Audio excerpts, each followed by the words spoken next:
When a white Rolls-Royce pulled into Caleb Mercer's grease-stained garage on a scorching Thursday afternoon, he assumed someone was lost.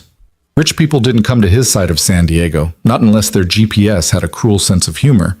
But then he saw her, a 19-year-old girl locked inside metal braces, her face tight with the kind of pain that doesn't ask for help anymore because help stopped coming years ago.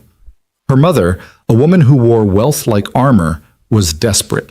And Caleb, a widowed mechanic with calloused hands and a promise buried deep in his heart, was about to risk everything to give a stranger back her life. If you're watching from anywhere in the world, hit that like button and drop a comment telling me what city you're tuning in from. I want to see how far this story travels. Now, let's begin. The sun beat down on the cracked asphalt of Mercer's Auto Repair like it had a personal vendetta against anything still standing in this forgotten corner of San Diego. Caleb Mercer stood in the open bay door, a blue shop rag in one hand and a wrench in the other, squinting at the heat waves rising off the parking lot. The neighborhood was quiet, the kind of quiet that comes when people are too busy surviving to make noise. He'd been working on Mrs. Chen's Civic since dawn, replacing a timing belt that should have been changed 2 years ago. She couldn't afford it then. She could barely afford it now. But Caleb had learned a long time ago that some bills you just didn't send. The garage itself was a monument to making do. Cracked concrete floors, fluorescent lights that flickered when they felt like it, walls covered in calendars from parts suppliers dating back to 2015. The waiting area consisted of 3 mismatched chairs, a coffee maker that only worked if you hit it just right, and a collection of outdated magazines his late wife had organized before she got sick. He kept meaning to throw them out. 5 years later, they were still there. Caleb was 38, though some days he felt 60. Tall and lean, with dark hair that was starting to show gray at the temples, and hands that bore the permanent stains of a man who'd spent his whole life fixing things. His daughter, Emma, told him he needed to smile more. Easy for a 14-year-old to say. She hadn't watched someone die slowly, hadn't made promises to people who couldn't hear them anymore. He was about to head back inside when he heard it, the low, powerful purr of an engine that didn't belong anywhere near this zip code. Caleb straightened, watching as a white Rolls-Royce Phantom glided down the street like a swan that had wandered into a junkyard. "You've got to be kidding me," he muttered. The car turned into his lot, moving with the kind of cautious precision that suggested the driver was terrified of scratching it. It came to a stop near the garage entrance, and for a moment nobody got out. Caleb could see 2 figures inside, silhouettes behind tinted windows. Then the back door opened. The woman who emerged was probably in her mid-40s, though she'd clearly spent a fortune making sure nobody could tell for certain. She wore a cream-colored pantsuit that probably cost more than Caleb's truck, her dark hair pulled back in a style that was somehow both severe and elegant. Everything about her, from her posture to the way she glanced around the garage with barely concealed distaste, screamed money and power. But it was the second person who made Caleb forget about the heat, the grease on his hands, and the half-finished Civic behind him. The girl who stepped out, young woman really, maybe 19, moved like every inch of motion cost her something. Her legs were enclosed in elaborate braces, metal and composite materials running from her hips to her ankles, with joints at the knees that locked and released with small mechanical sounds. She gripped a cane in her right hand, her knuckles white with the effort. But it was her face that hit Caleb like a punch to the chest. She was trying so hard not to show the pain, lips pressed tight, eyes focused on the ground, breathing carefully controlled. He'd seen that expression before. His brother David had worn it every day for the last 3 years of his life. "Excuse me." The older woman's voice was crisp, professional, the kind of tone that was used to being obeyed. "Is there someone here who can help us? Our car has overheated." Caleb pulled himself back to the present. "That'd be me, Caleb Mercer." He walked toward them, noticing how the woman positioned herself slightly in front of the girl, protective. "Let me take a look." He popped the hood and steam hissed out. The smell of hot coolant filled the air. A hose had burst, probably stressed by the heat. A simple fix, 15 minutes tops. But Caleb found himself glancing past the engine at the girl, who had moved to lean against the side of the building, her face turned toward the shade. "Coolant hose," he said, straightening. "I can have it done in 20 minutes. You're welcome to wait inside where there's AC." He gestured toward the small office that doubled as a waiting room. Thank you. The woman's tone suggested she was used to people thanking her, not the other way around. I'm Renee Vale. This is my daughter Harper. The names meant nothing to Caleb, though the way Renee said them suggested they should. He nodded at Harper, who managed a small, exhausted smile. Nice to meet you both. Let me get you settled inside, then I'll handle the car. The waiting room was nothing like what they were used to. Caleb could tell that immediately. Renee's eyes swept over the worn chairs, the ancient magazines, the water cooler in the corner with visible mineral deposits. But she didn't complain. She simply helped Harper to the most stable-looking chair, moving with the practiced efficiency of someone who'd done this 1,000 times. Harper lowered herself into the seat with agonizing slowness, every muscle in her body tense. When she finally settled, she let out a breath that was almost a gasp. Can I get you some water? Caleb asked. Fair warning, the cooler's older than my daughter, but the water's cold. Please, Harper said softly. Her voice was hoarse, like she didn't use it much. Caleb filled 2 paper cups and handed them over. Renee accepted hers with a nod. Harper took hers with both hands, and he noticed the slight tremor in her fingers. I'll be right outside if you need anything, he said, then headed back to the Rolls-Royce. He worked quickly, his hands moving through the familiar motions of loosening clamps, removing the burst hose, fitting the replacement. But his mind was elsewhere. The girl? Harper. Couldn't have been more than 19, 20 at most. And those braces weren't temporary. This was her life. Had been for a while based on the way she moved. Caleb knew more about mobility devices than most mechanics had any right to. His brother David had been paralyzed from the waist down after a motorcycle accident when Caleb was 22. For 8 years, Caleb had watched David struggle with wheelchairs, braces, experimental treatments that promised everything and delivered nothing. He'd learned to spot the signs of chronic pain, the way people compensated, the toll it took. Harper had all those signs and more.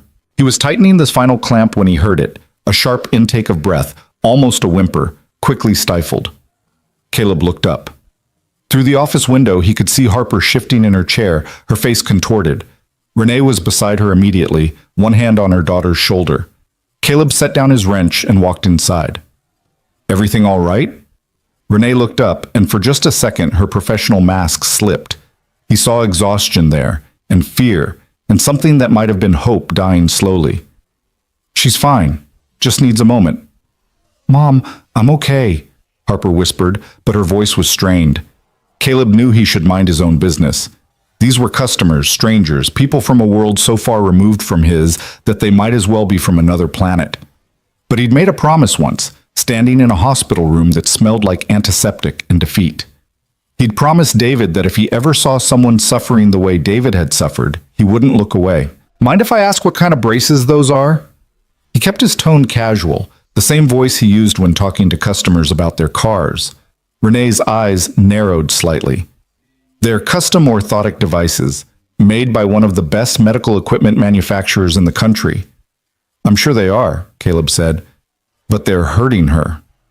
She has a spinal condition, Renee said, her voice taking on an edge. The braces are necessary for support. Her doctors— I'm not questioning her doctors, Caleb interrupted gently, but I spent 8 years watching my brother deal with braces, wheelchairs, every kind of mobility aid you can imagine, and I learned to tell the difference between necessary pain and pain that's being caused by the equipment itself. Harper looked up at him, and he saw something shift in her eyes. Interest, maybe even hope. What do you mean? Caleb pulled up one of the other chairs and sat down, leaning forward with his elbows on his knees. When you're standing or walking, where does it hurt the most? My hips, Harper said immediately, and my lower back. But that's normal, the doctor said. It's compensation, Caleb said. Your body's trying to work around the braces instead of with them. May I? He gestured toward her legs. Renee started to object, but Harper nodded. Caleb moved closer, examining the braces without touching. They were impressive pieces of engineering, carbon fiber frames, titanium joints, precision manufacturing. Someone had spent a fortune on these. But the angles were wrong. The knee joints, he said, pointing. They're locked at slightly different angles. See how your left leg sits maybe 2 degrees more extended than your right. That means when you stand, your hips aren't level. Your left hip sits higher, so your spine has to curve to compensate. Every step you take, your lower back is twisting to keep you upright. Harper stared at him. I've seen 17 different specialists. Physical therapists, orthopedic surgeons, neurologists. Nobody ever... Her voice cracked. They all said the pain was part of my condition, that I just needed to manage it. How long have you been wearing these specific braces? Caleb asked. 3 years, Renee said quietly. They cost $800,000. Caleb let out a low whistle. Well, that's unfortunate because they're wrong. The problem isn't your condition, it's that these are fighting your body instead of supporting it. Renee stood up abruptly.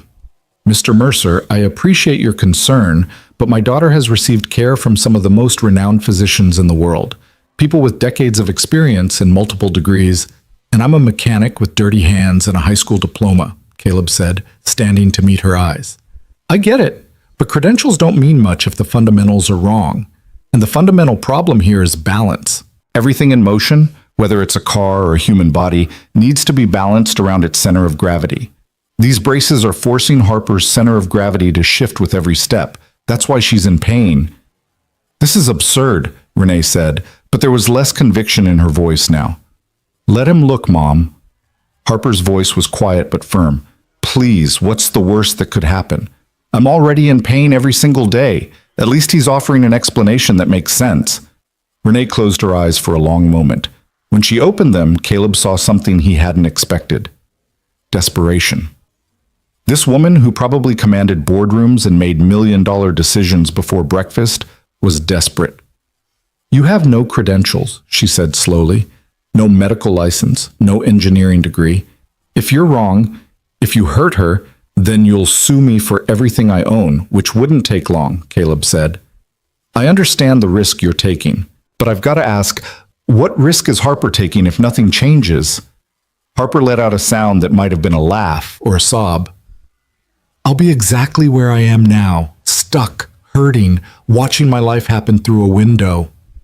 Renee's hand tightened on her daughter's shoulder. Harper, I want him to try, Harper said. I know you've spent millions. I know you've flown me all over the world to see specialists. I know you've done everything a mother could possibly do. But Mom, I'm 19 years old, and I can't remember what it feels like to stand without pain. If there's even a chance... Her voice broke, and Renee pulled her daughter close, both of them crying now. Caleb looked away, giving them privacy, feeling like an intruder on a moment too raw for strangers to witness. After a long moment, Renee straightened, wiping her eyes with the kind of precise movements that suggested she rarely allowed herself to cry. What would you need to do? First, just examine the braces more carefully, Caleb said. Take some measurements, see exactly what's going on. Then, if I'm right about the problem, I'd need to adjust the joint angles. It's delicate work, but it's not complicated. Not really. When? Harper asked. Caleb checked his watch. It was 2 in the afternoon. Emma wouldn't be home from school until 4. Now works if you've got time. Your car will be ready in 10 minutes anyway. Renee looked around the garage, the cracked floor, the ancient equipment, the general air of barely controlled chaos. This wasn't a state-of-the-art facility. This wasn't even a particularly clean facility. But her daughter was looking at Caleb Mercer like he'd just offered her the sun and the moon. All right, Renee said, but I want to be clear. If at any point I think you're causing harm, we stop immediately. Absolutely, Caleb agreed. I wouldn't have it any other way. He finished the car repair while Renee made phone calls, canceling appointments, rescheduling meetings, using the kind of clipped, efficient language that suggested she was used to her schedule bending to her will rather than the other way around. Harper sat quietly, watching Caleb work with an intensity that made him self-conscious. You can ask, he said finally, closing the hood of the Rolls-Royce. Whatever you're wondering. Your brother, Harper said softly. You said you took care of him for 8 years. What happened? Caleb was quiet for a moment, wiping his hands on his rag even though they were already clean. Pneumonia. His immune system was compromised from all the medications. He fought it for 2 weeks, but he shrugged, trying to make it look casual. That was 5 years ago. I'm sorry, Harper said, and she meant it. He could hear it in her voice. Yeah, me too. Caleb cleared his throat. But David made me promise something before he died. He said if I ever met someone who was dealing with what he dealt with, I shouldn't just walk by. That's the thing about suffering. Once you've seen it up close, you can't unsee it. You can't pretend it's not happening. Harper nodded slowly. Most people pretend pretty well. Most people haven't watched someone they love struggle every day just to exist, Caleb said. Changes your perspective. He set up a work area in the garage bay, clearing off a large table and positioning it near his best light. Renee helped Harper over, the two of them moving in the synchronized way of people who'd been dealing with this for years. Harper sat on the table's edge while Caleb pulled up a stool and a notebook. All right, he said. First things first. I need to understand the mechanics of what we're working with. Talk me through what happened. How did you end up in braces? Harper took a breath, and he could see her mentally stepping back through years of painful memories. I was 8. We were at the beach, just Mom and me this rare day where she wasn't working. There was a sandbar and I swam out to it, but I didn't see the riptide. She paused. I went under. Mom dove in after me, but by the time she got me back to shore, I'd been without oxygen for almost 4 minutes. Brain damage. It affected my motor control, specifically my legs. The doctor said I'd never walk again. But you did, Caleb said, looking at the braces. With help. Intensive therapy, experimental treatments, these braces. I can walk technically, but it's... She closed her eyes. It's like my body is fighting itself every single second. And it hurts. It always hurts. Caleb made notes, sketching rough diagrams of the brace structure. The pain, is it constant or does it spike during certain movements? Both, Harper said. There's baseline pain, like a 4 out of 10. But when I walk, it shoots up to 7 or 8. Standing still is actually worse sometimes because all the pressure is just sitting on my hips and spine. And the braces themselves. When you put them on in the morning, do they feel tight, loose? Where's the contact points? Harper pointed to various places on the braces. The hip joints, the knee supports, the ankle cuffs. Caleb examined each one, running his fingers along the edges, checking how they sat against her body. He could see pressure points, places where the metal and composite had rubbed against skin for so long that there were permanent marks. Renee watched him work with the intensity of a hawk, ready to swoop in at the first sign of trouble. But Caleb moved carefully, explaining everything he was doing, asking permission before each touch. After 45 minutes of examination and note-taking, he sat back. Okay, I think I've got it. And? Renee asked. The braces are engineered beautifully, Caleb said. Whoever designed them knew their materials, knew the mechanics of load distribution, but they built them for a theoretical patient, not for Harper specifically. Look here. He pointed to the hip joints. These are set at angles that would be perfect for someone with completely symmetrical muscle development and bone structure. But Harper's right side is stronger than her left because that's how she's compensated for years. The braces don't account for that. They're forcing both sides to move identically, which means her body has to fight the stronger side to accommodate the weaker one. So what would you do differently? Harper asked, leaning forward despite the pain it caused. Caleb flipped to a new page in his notebook and started sketching. I'd adjust the joint angles to account for your natural compensation patterns. Instead of fighting them, we'd work with them. I'd also redistribute the contact points. Right now, too much pressure is concentrated at your hips and lower spine. We could spread that load more evenly along your legs, and... He hesitated. What? Renee demanded. The weight. These braces are heavy because they're built to be strong. But strength isn't always what you need. Sometimes you need flexibility. I think we could rebuild them with lighter materials in certain places, keep the structural integrity where it matters, but reduce the overall load Harper's carrying by maybe 20%. Harper's eyes were bright with something Caleb recognized as dangerous. Hope. He'd seen it before, in David's eyes every time a new treatment was suggested. Hope was a knife that cut both ways. How long would it take, she asked, to make the adjustments? I'd need to take the braces apart, which means you'd need another way to get around. I have a wheelchair, Harper said quickly. In the car. I hate it, but I have it. Caleb nodded. Good. Then I'd say a week, maybe 2. I'd need to source some materials, do the mechanical work, test everything multiple times. We can pay you, Renee said. Whatever you need, I don't want your money, Caleb interrupted. Not yet. Not until we know if this actually works. If it does, you can pay me fair rate for the labor and materials. If it doesn't, he shrugged, then it's on me. Renee stared at him like he had just spoken a foreign language. I don't understand. Why would you do this? Caleb thought about David, about promises made in hospital rooms, and the weight of watching someone suffer when you couldn't help. He thought about his own daughter, Emma, and how he'd move mountains for her if she needed him to. Because I can, he said simply. And because Harper asked, that's enough. The silence that followed was broken by the sound of the office phone ringing. Caleb excused himself to answer it, Mrs. Chen asking about her Civic. He told her it'd be ready tomorrow, no charge for the extra work.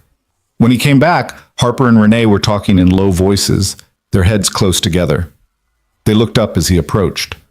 We'd like to proceed, Renee said formally, like they were signing a business contract. But I need to know, what if this makes things worse? What if you adjust something and Harper ends up in more pain? It was a fair question, the kind that required an honest answer. That's possible, Caleb admitted. Working with the human body is different from working with cars. There are more variables, more things that can go wrong. I can't guarantee this will work. All I can tell you is that I'll be careful. I'll test everything thoroughly, and if something doesn't feel right, we'll stop and reassess. Harper reached for her mother's hand. It's worth the risk. You don't know that, Renee said, but there was no heat in it, just fear. Yes, I do. Because right now, this is my life. Harper gestured at the braces, at her own body. Pain and limitation and watching everyone else move through the world while I'm stuck. If there's a chance, even a small one, that things could be different, I have to take it. Renee closed her eyes again, and Caleb saw her gathering herself, pulling on that armor of control and certainty. When she opened her eyes, she was all business. What do you need from us? They spent the next hour working out logistics. Harper would need to be without the braces for at least a week, probably 2. Renee would clear her schedule to stay with her daughter in San Diego. They'd get a hotel nearby. Caleb would need detailed specifications from the brace manufacturer, which Renee promised to obtain regardless of what confidentiality agreements she had to breach. By the time they left, the sun was starting to dip toward the horizon, painting the garage in amber light. Caleb helped Harper to the car. She'd switched to her wheelchair, which she maneuvered with practiced efficiency despite obvious distaste. Thank you, she said, looking up at him from the chair, for seeing me, for believing you could help. Haven't helped yet, Caleb said. Let's see if I can actually pull this off before we start celebrating. You will, Harper said with absolute certainty. I don't know why, but I believe you will. After they drove away, Caleb stood in the empty garage, looking at the notes he'd taken, the sketches he'd made. What had he just gotten himself into? He was a mechanic, not a medical professional. If this went wrong, if he hurt that girl? But then he thought about the look in Harper's eyes, that desperate, dying hope. He thought about David, about all the times he'd wish someone would just try something different instead of sticking to protocols and procedures that clearly weren't working. He thought about promises made and kept. All right, David, he said to the empty air. I'm going to need your help on this one. His phone buzzed. Emma, texting that she was home and starting homework. Caleb smiled, locked up the garage, and headed home. Tomorrow, he'd start figuring out how to keep the promise he'd just made. Tonight, he'd have dinner with his daughter and try not to think about all the ways this could go catastrophically wrong. Emma was waiting at the kitchen table when Caleb got home, her algebra textbook open, but clearly forgotten. At 14, she had her mother's eyes and her father's stubborn chin, and right now both were pointed directly at him with an expression he knew all too well. You're late, she said, not looking up from her phone. And you've got that look. What look? Caleb dropped his keys on the counter and headed for the fridge. The one you get when you're about to do something that's either really smart or really stupid, and you haven't figured out which yet. She finally glanced up. So what is it this time? Another project car you're going to restore and never finish? Caleb pulled out leftovers from last night's dinner and stuck them in the microwave. Not a car. A person. That got her attention. Emma set down her phone. What person? He told her about Harper and Renee, about the braces and the pain and the promise he'd made. Emma listened with the kind of intense focus she usually reserved for her favorite shows, occasionally asking questions that were sharper than most adults would think to ask. "So let me get this straight," she said when he finished. "You're going to take apart some super expensive medical equipment that was made by actual professionals, redesign it based on what you learned from Uncle David, and hope you don't accidentally make things worse for this girl." "That about sums it up, yeah." Emma was quiet for a moment. Uncle David would have liked that. He always said the worst part wasn't the chair or the pain. It was everyone treating him like he was made of glass, like he couldn't handle the truth. "I remember." Caleb pulled his dinner from the microwave and sat across from her. "He made me promise, before he died, that if I ever saw someone suffering the way he did, I wouldn't just walk away." "I know, Dad. You've told me." Emma's voice was gentle. "But you also need to be realistic. What if you can't help her? What if you make things worse?" It was the same question Renee had asked, and Caleb still didn't have a better answer. "Then I'll have to live with that. But Em, you didn't see her face. She's 19 years old, and she looks like she's already given up on everything that matters. If there's even a chance I can change that, then you have to try," Emma finished. "I get it. Just be careful, okay? You've got a tendency to care too much about other people and not enough about yourself." Caleb smiled. "When did you get so wise?" "I've always been wise. You just don't listen." She stood up and kissed the top of his head. "I'm going to finish my homework. Try not to stay up all night researching biomechanics or whatever." But that's exactly what Caleb did. After Emma went to bed, he pulled out his laptop and dove into everything he could find about mobility braces, spinal injuries, compensation patterns, and gait mechanics. He read medical journals he barely understood, watched videos of physical therapy sessions, and sketched design after design in his notebook. By 2 a.m, his eyes were burning and his brain felt like mush, but he had the beginnings of a plan. The modifications he wanted to make weren't revolutionary. They were just logical applications of principles he already understood. Balance, distribution of force, working with the body's natural tendencies instead of against them. He finally fell asleep at his kitchen table, his head pillowed on his arms, dreaming of angles and joints, and a girl who'd forgotten what it felt like to move without pain. The next morning, Renee called at exactly 8 o'clock. Caleb was already at the garage, having woken at dawn with ideas he needed to work out on paper. "We're at the Bayfront Hotel," she said without preamble. "Room 412. When can you start?" "I need the manufacturer's specifications first," Caleb said. "And I want to take another look at the braces in better light, get some precise measurements. I'm having the specs sent to your email. They should arrive within the hour." There was a pause. "I may have threatened legal action to get them to cooperate." "I'm not going to ask." Caleb grabbed a notepad. "I can come by this afternoon, around 2? That work for you?" "We'll be here." The specifications arrived at 9:15, and Caleb spent the next 4 hours poring over them. The braces were even more sophisticated than he'd thought. Microprocessors in the joints that adjusted resistance based on movement patterns, sensors that tracked stress distribution, composite materials that were stronger than steel and lighter than aluminum. Someone had put serious engineering genius into these things. They just hadn't put in enough humanity. At 2 o'clock sharp, Caleb knocked on the door of room 412 at the Bayfront Hotel. Renee answered immediately, like she'd been waiting by the door. "Come in. Harper's resting, but she's awake." The hotel room was one of those suites that cost more per night than Caleb made in a week. Harper was on the couch by the window, her legs elevated on pillows, the wheelchair folded nearby.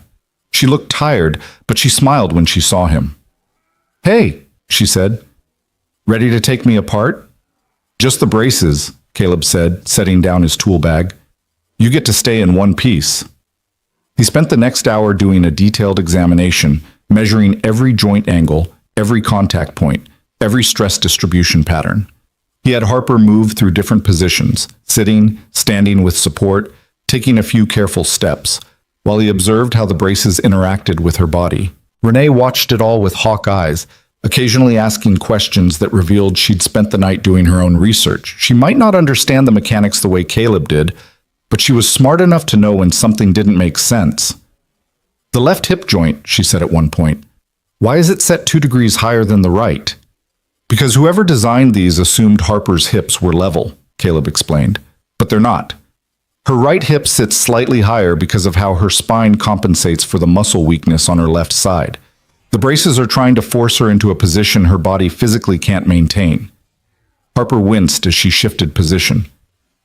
Is that why it always feels like I'm fighting myself when I walk? Exactly. Your body knows what it needs to do to stay balanced. The braces are telling it to do something different. That conflict is causing the pain. After the examination, Caleb laid out his plan. He'd need to disassemble the braces completely, which would take a full day. Then he'd adjust the joint angles, redistribute the contact points, and replace some of the heavier structural elements with lighter alternatives that would maintain strength while reducing weight. How long? Harper asked. 2 weeks if everything goes right. Maybe 3 if I run into problems. Caleb looked at Renee. And there will be problems. There always are when you're working with something this complex. What kind of problems? Renee's voice had that sharp edge again. Material issues, mostly. Some of what I want to do will require fabrication, custom parts that don't exist yet. I'll need to source materials, test them, make sure they can handle the stress loads, he paused.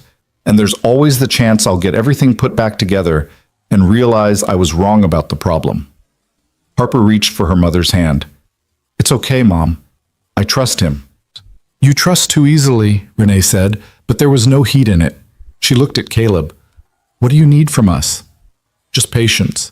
And Harper needs to be careful in the wheelchair. No risks, no pushing it. The last thing we need is an injury while we're doing this. They agreed that Caleb would take the braces with him that afternoon. Renee had already arranged for a car service to take Harper anywhere she needed to go, and the hotel was wheelchair accessible. Harper removed the braces with Caleb's help, a process that took 20 minutes and left her pale and shaking. God, I hate this part, she whispered as the last piece came off. Hate what? Caleb asked, carefully setting the brace components in the protective case he'd brought. Being helpless, being the girl in the chair who needs help with everything. Harper blinked hard against tears. I know I should be grateful I can walk at all. The doctor said I never would, but sometimes I just want to run, just once. I want to know what it feels like. Caleb looked at this girl who'd been dealt a terrible hand and had somehow not let it destroy her, and he felt the weight of what he'd promised settle even heavier on his shoulders. We'll get you there, he said. One way or another. The first 3 days were spent just understanding what he was working with. Caleb disassembled the braces piece by piece, documenting everything, taking measurements, testing the range of motion in each joint. He worked in the garage late into the night, after the regular customers had gone home, with only the fluorescent lights and the radio for company. Emma would stop by after school, doing her homework on the old couch in the office while her father worked. Sometimes she'd ask questions about what he was doing, and Caleb would explain the mechanics of it all, how force transferred through joints, how angles affected stability, how the human body was just another machine that needed proper maintenance. You talk about people like their cars, Emma observed one evening. Cars are simpler, Caleb said, examining a hip joint under his work light. But the principles are the same, as everything needs to be balanced. Everything needs to work together. And when something's wrong, you have to find the root cause, not just treat the symptoms. On the 4th day, Harper and Renee came to the garage.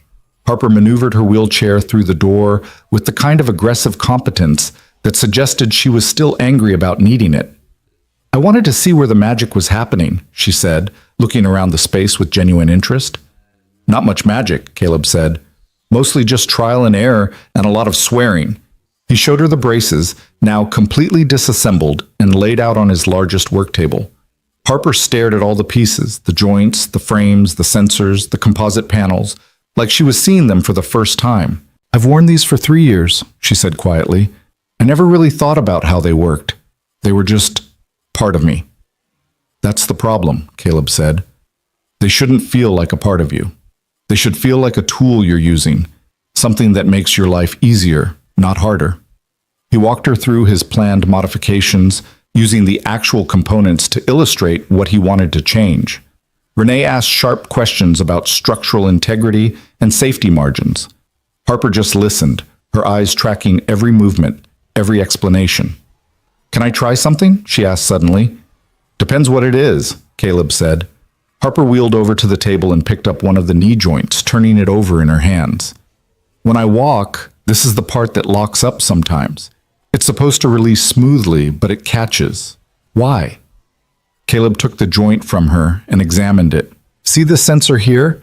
It's measuring the angle of flexion and telling the microprocessor when to release the lock. But the threshold is set too high. Your natural walking gait doesn't quite reach that angle, so the joint thinks you're not ready to advance to the next step. So it's waiting for me to do something I physically can't do. Exactly. Harper laughed, but it wasn't a happy sound.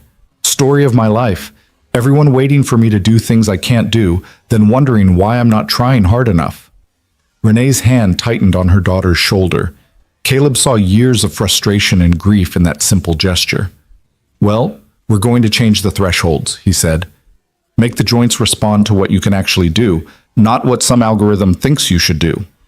They stayed for another hour, Harper asking questions and Caleb answering them with the kind of detailed honesty he'd have used with any colleague. He showed her the new materials he was planning to use: lighter composite panels, redesigned contact points with better padding, adjusted joints that would move in harmony with her body instead of against it. When they finally left, Emma emerged from the office where she'd been pretending to do homework. She's nice, Emma said. Scary smart, too. Did you hear some of those questions? She's been living with this for 11 years, Caleb said. Of course she's smart about it. You learn everything you can about the thing that's ruining your life. Is that what Uncle David did? Caleb nodded. He knew more about spinal injuries and mobility equipment than most of his doctors. Not because he wanted to, because he had to. When something controls your entire existence, you either learn everything about it or you go crazy. Emma was quiet for a moment. Do you think you can really help her? I don't know, Caleb admitted, but I'm going to try like hell. The first prototype was finished on day 7. Caleb had worked 16 hours straight to get it done, fueled by coffee and stubbornness and the memory of promises made. He called Harper at 8 in the morning, knowing it was too early, but unable to wait. I've got something, he said when she answered. It's not perfect, but I want you to try it. They came within the hour. Harper transferred from her wheelchair to Caleb's work chair, a tall stool with back support, while he carefully fitted the modified braces onto her legs. He'd lightened them by 18%, redistributed the contact points to spread pressure more evenly, and adjusted every joint angle to work with her natural compensation patterns instead of against them. How does it feel? He asked, securing the last strap. Different, Harper said. She shifted her weight, testing. Lighter. The pressure on my hips is less? That's the idea. Think you can stand? With Caleb on one side and Renee on the other, Harper eased off the stool and onto her feet. For a moment, she just stood there, breathing carefully. Well? Renee asked, her voice tight with controlled anxiety. It's better, Harper said slowly. The hip pain is definitely less, but she took a careful step, and Caleb saw her face change. Oh. What's wrong? Renee was already reaching for her. Nothing's wrong. It's just... Harper took another step, then another. The left knee. It's catching worse than before. Caleb swore under his breath. He'd adjusted the angle, but he'd overcorrected. The joint was now releasing too early, causing Harper's left leg to buckle slightly with each step. Okay, let's get you sitting, he said, guiding her back to the stool. I see what happened. I can fix it. How long? Harper asked, and he could hear the disappointment she was trying to hide. 2 days? Maybe 3? I need to recalibrate the sensor thresholds and adjust the joint resistance. He was already making notes, his mind racing through solutions. The good news is the hip relief is working exactly like I hoped, so we're on the right track. On the right track isn't walking, Harper said quietly. Caleb knelt down so he was at eye level with her. No, it's not. And I'm sorry. This is the part I warned you about, the problems, the setbacks, the trial and error. But we learned something important today. We know the hip modifications work. We just need to fine-tune the knees. Harper nodded, but he could see her pulling back, protecting herself from hope. He recognized that defense mechanism. David had used it constantly toward the end, when every new treatment had failed and the next one was just another way to be disappointed. After they left, Caleb went back to work with renewed intensity. The knee joint issue was mechanical. He'd made the spring resistance too light, causing the lock to release before Harper's leg was ready to support her weight. He needed something stronger, but still responsive enough to match her gait. He spent 2 days fabricating a new joint mechanism, testing it on a rig he built specifically for the purpose. Emma came home from school to find the garage transformed into something resembling a mad scientist's laboratory, with springs and sensors and calibration equipment scattered across every surface. "Dad, you need to sleep," she said, noting the coffee cups and the shadows under his eyes. "I will, soon. I'm close to something." "That's what you said yesterday, and the day before." She grabbed his shoulders and turned him to face her. "Harper needs you to succeed, which means she needs you to not collapse from exhaustion. Take a break, eat something, sleep for like 6 hours. The braces will still be here tomorrow." She was right, of course. Caleb forced himself to stop at midnight, went home, and slept for 5 hours before his brain woke him up with a new idea about sensor calibration. The second prototype was ready on day 10. This time, when Harper stood up, both knees locked and released smoothly. She took 1 step, then 2, then 5. The concentration on her face was absolute. "How's the pain?" Caleb asked. "It's there," Harper said, still walking. "But it's different, less sharp, more like pressure. Is that normal?" "Depends. Rate it for me, 1 to 10. Maybe a 5 compared to the usual 7 or 8. She stopped, breathing hard. "But I'm tired, like really tired. My legs feel like rubber." Caleb helped her sit. "That's because you're using different muscle groups. The braces are making your body work differently, so muscles that weren't being stressed before are suddenly getting a workout." "Is that good or bad?" Renee asked. "Good, mostly. It means Harper's body is adapting to the new support structure, but it also means we need to build up her strength gradually. Can't just jump into using these all day." Over the next few days, Harper came to the garage for short sessions. 20 minutes at first, then 30, then 45. Each time, Caleb made small adjustments based on her feedback.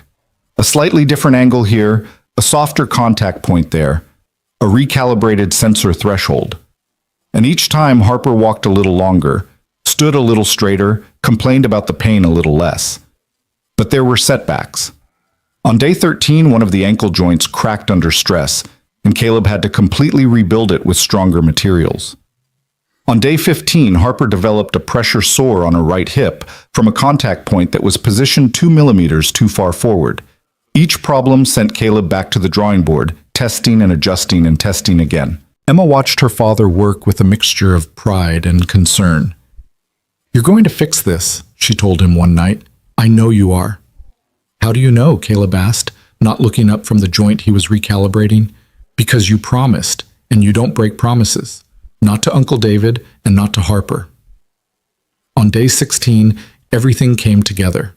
The modifications were complete, the calibrations were perfect, and when Harper stood up, she didn't wince.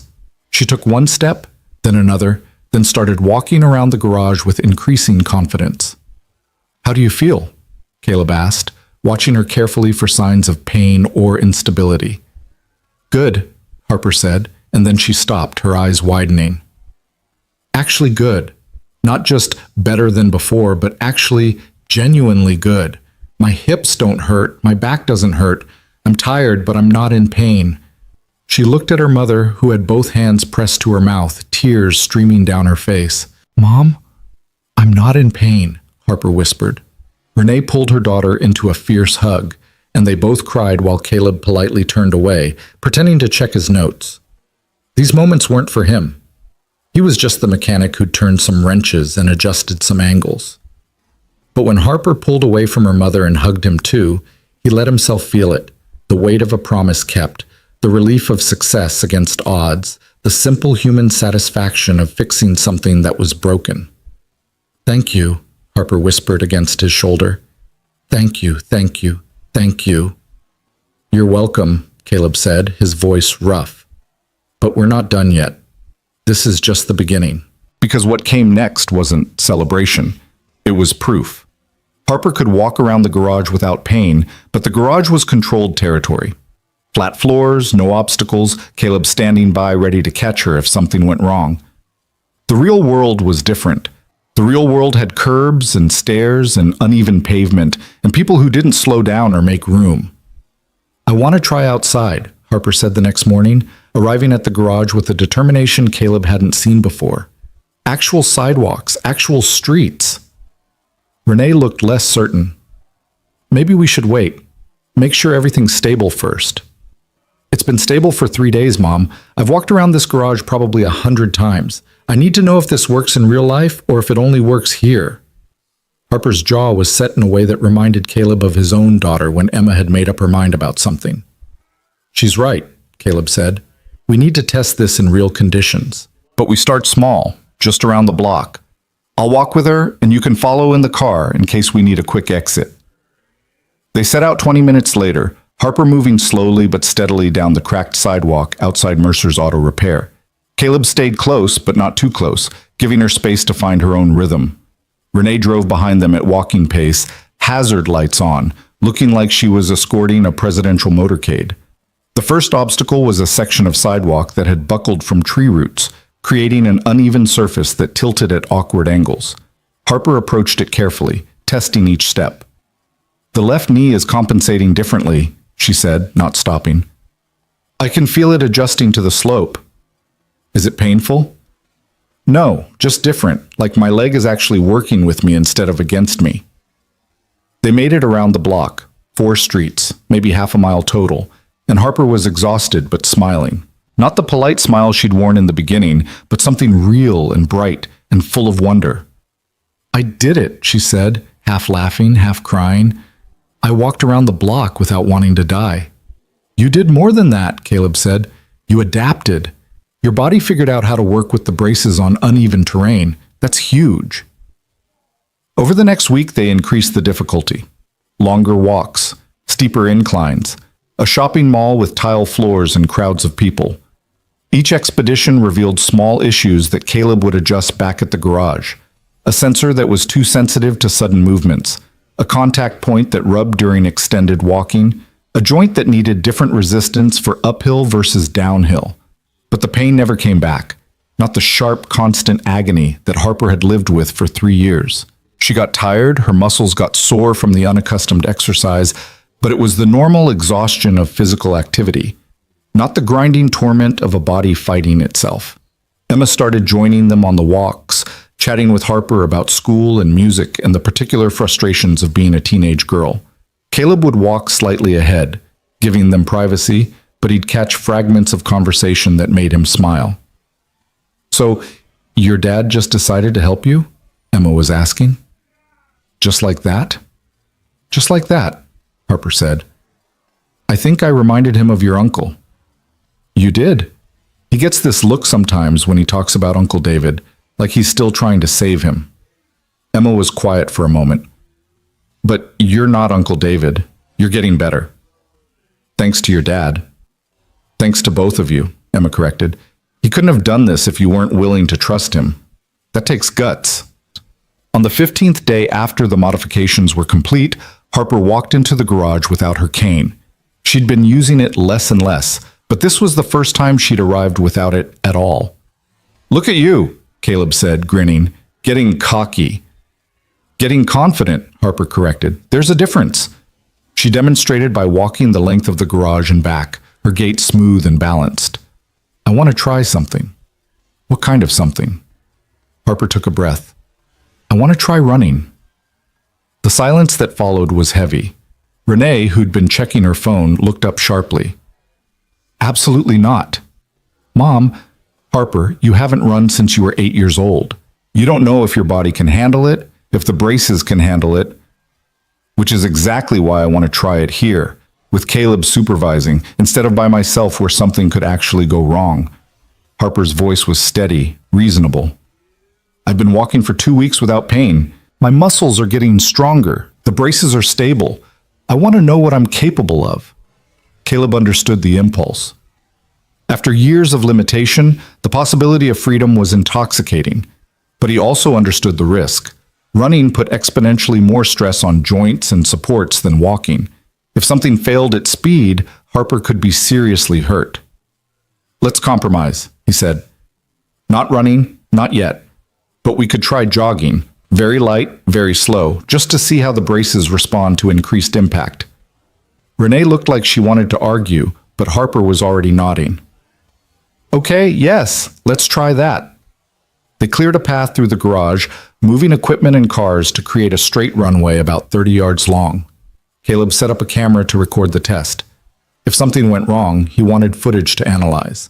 Then he walked Harper through a series of stretches, warming up muscles that hadn't been asked to run in over a decade. "Start slow," he instructed. "Not even a jog yet, just a fast walk. I want to see how the braces handle the increased pace before we add impact." Harper started walking, then gradually increased her speed. The braces moved smoothly, joints adjusting to the faster rhythm. Her breathing got heavier, but her form stayed stable. "How does it feel?" Caleb called. "Good. Really good." Harper's face was flushed with exertion and excitement. "Can I go faster?" "Little bit. Don't push it." Harper increased her pace to something between a walk and a jog, her feet barely leaving the ground. And then, whether by intention or instinct, she pushed off harder and her stride opened up, and for 3 steps, just 3, she was actually running. The 4th step, her left knee buckled slightly. Not enough to make her fall, but enough to scare everyone watching. Harper immediately slowed to a walk, breathing hard. "I'm okay," she said quickly, seeing the panic on her mother's face. "I'm okay. The knee just..." It felt like the lock released a fraction too early.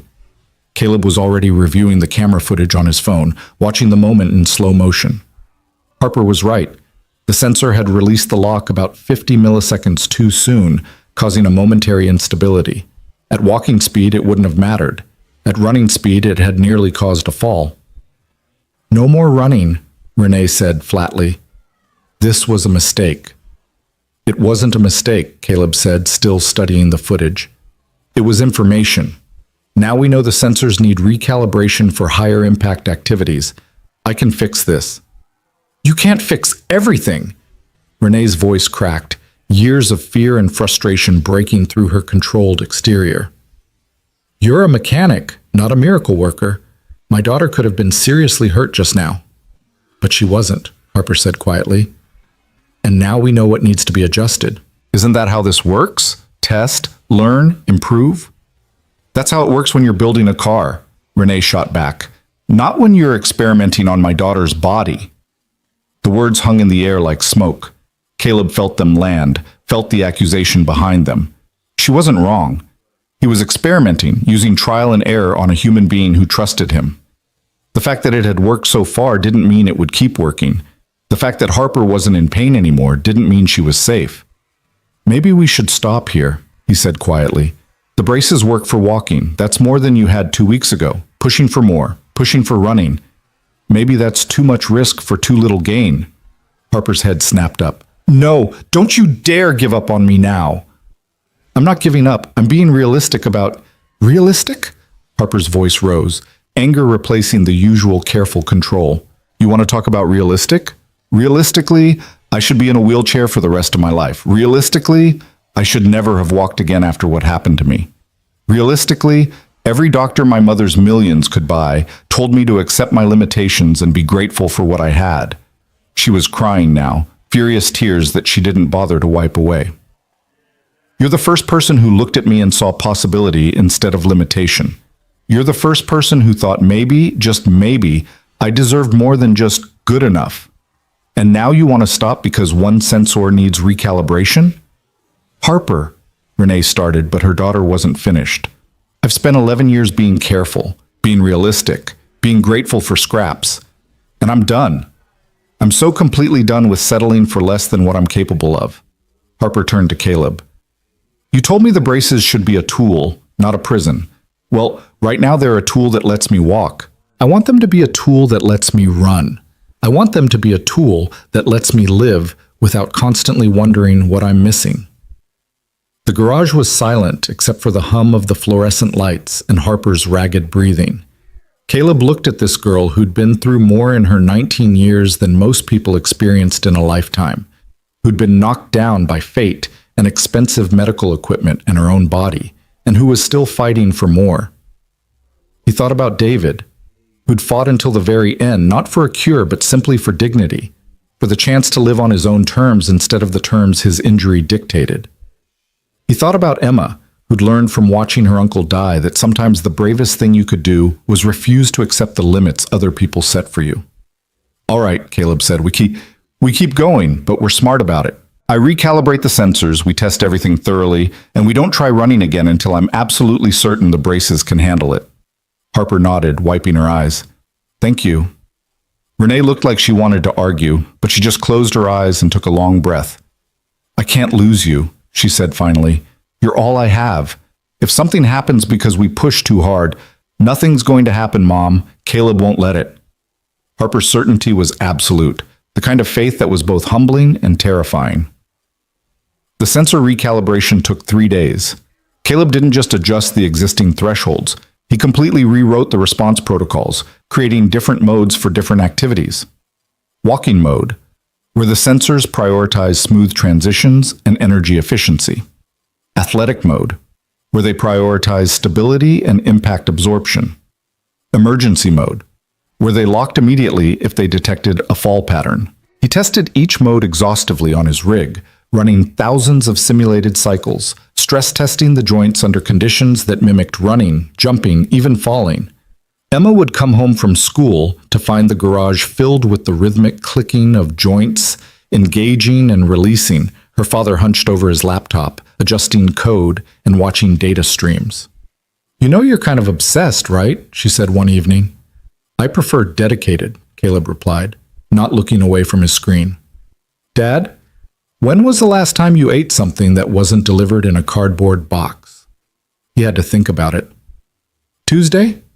It's Friday. Come on, I'm making actual food. Emma physically pulled him away from his workstation. Harper needs you functional, not collapsed from malnutrition. Over dinner, pasta that Emma had learned to make from YouTube videos, she asked the question Caleb had been avoiding. What happens after this? After Harper can run? What do you mean?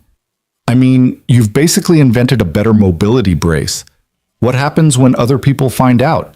When other families like Harper's want your help? Caleb hadn't thought that far ahead. He'd been so focused on keeping his promise, on helping one person, that he hadn't considered the implications. I don't know. I'm not set up for that. I'm a mechanic, not a medical device manufacturer. Maybe you should be both, Emma said. Uncle David would have loved something like what you made for Harper. How many other people are out there right now dealing with the same pain, the same limitations, because nobody's thought to question whether their equipment is actually helping them? It was a good question, a dangerous question, because once Caleb started thinking about it, he couldn't stop. On day 18, Harper came back to try the recalibrated braces. Caleb had her walk first, testing the normal mode, then gradually transitioned to the athletic setting. The difference was subtle but significant. The joints responded faster, locked more firmly, provided better stability during the impact phase of each step. How does it feel? Caleb asked. Powerful, Harper said, a slow smile spreading across her face. Like the braces are actually supporting me instead of just tolerating me. They spent an hour having her walk at various speeds, testing the transitions between modes, making sure everything felt natural. Then, when Caleb was satisfied, he set up the runway again. Same as before, he instructed. Start slow, work up gradually.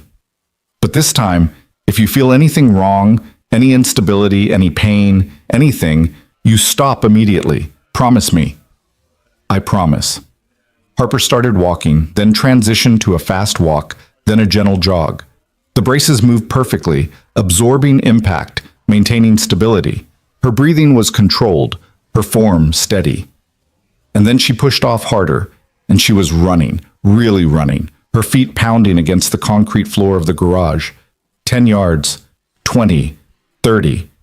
She reached the end of the runway, turned, and ran back.